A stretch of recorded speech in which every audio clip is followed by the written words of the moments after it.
कभी देखा है किसी को जिसकी चाल पर लोग हंसे, पर जिसकी दृष्टि में ब्रह्म खुद झुका खड़ा था।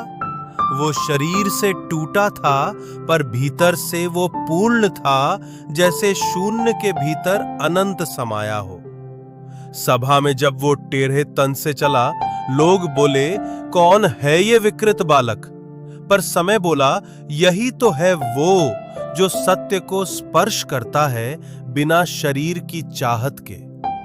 नाम था उसका अष्टावक्र।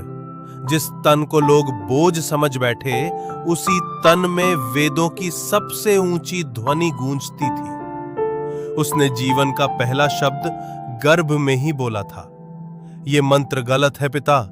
और उसी क्षण शाप मिला। शरीर विकृत हुआ, 8 जगह झुक गया, पर चेतना सीधी की सीधी रही।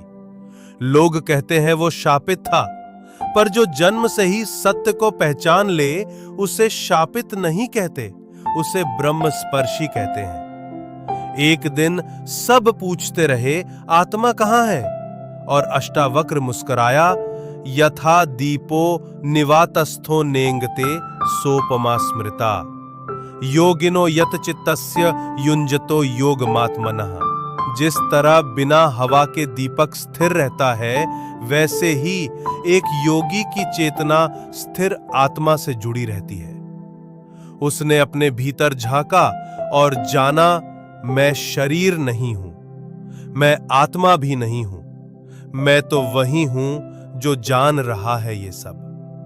राजा जनक के समक्ष जब हजारों ऋषि मौन थे, अष्टावक्र ने कहा, मैं तर्क नहीं लाया, मैं तो बस वो मौन लाया हूं जो सब तर्कों का अंत है। त्वम साक्षी चेतना शुद्धो मुक्तो असि नात्र संशयः, अयम गहनो मोहस्त यक्त्वैतान्य सदा भव।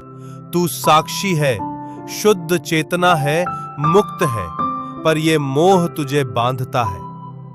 वो ऋषि था जिसने दुनिया को ये सिखाया कि मुक्ति कर्म से नहीं, ज्ञान से मिलती है, और आत्मा को जानकर ही ब्रह्म को पाया जा सकता है।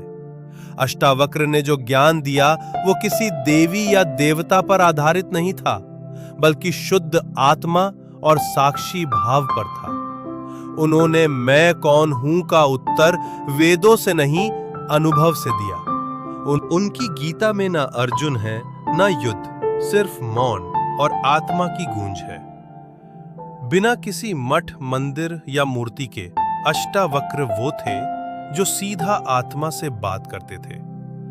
उसने ना युद्ध लड़ा, ना कोई राज्य मांगा, बस सत्य जाना और मौन को छू लिया। अंत में ना कोई शिष्य रहा, ना कोई गुरुकुल, बस एक चेतना बची जो पूछती नहीं, समझती है। अष्टावक्र चला गया, पर जो भीतर की आवाज सुनना चाहता है, वहां अब भी उसका मौन बोलता है। शब्दों से नहीं, मौन से ब्रह्म मिलते हैं।